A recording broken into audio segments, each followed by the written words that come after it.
It's the end of the world. It's one of those kind of shows. Silo on Apple TV Plus. You like sci-fi, you like post-apocalyptic stuff, you like people surviving underground and all kind of mysteries and conspiracies. This is the show for you.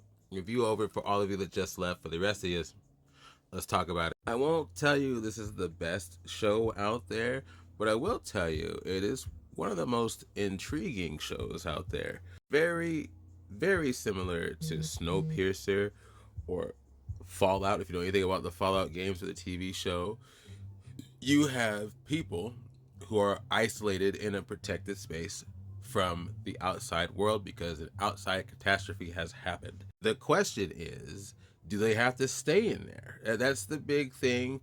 That's the big driving force behind everything. But what I really enjoy about this show, one of the things, is there is no sense of why they're there. There is no sense of history as to what landed them there. They just all have been living in this very gigantic missile silo like facility for at least 140 years, if not longer. Probably longer, I'm not entirely sure. A few generations. They don't even know what a camcorder is, just to give you an idea.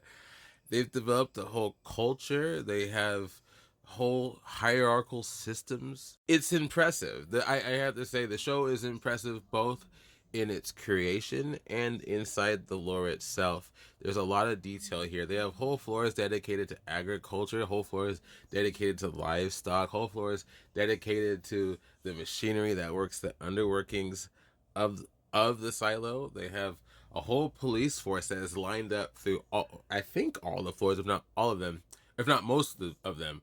And there's at least 144 floors. It's gigantic. They could stay in there potentially forever if they figure out how.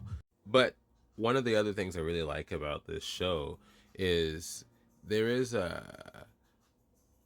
human curiosity that bubbles up through the people in this silo, and it becomes very counter to their staying in there, and you begin to wonder along with these people who are curious, is there somebody keeping us here when we shouldn't be here anymore? They do this very well. A lot of the characters are very likable, which is also very nice. They have Common in here, the rapper Common. Yes, is he good? I don't know how I feel about his acting, but his character, his emotion, his drive, I really appreciate that they showed that, because he's not necessarily a good guy in this show, but you can already you see his reasons, you understand what he's doing, and I appreciate that as a father, especially. Sure, it makes sense. Rashida Jones is in here. She plays one of the curious people, I'll say without ruining too much. Fantastic acting from her. They have Tim Robbins in here. I didn't expect that, but he plays an interesting, seemingly bad guy character too. Rebecca Ferguson's in here, and she's been all kind of things, guys. She was in the Doom movies, Doctor Sleep, the Mission Impossible movies. She's been in all kind of stuff.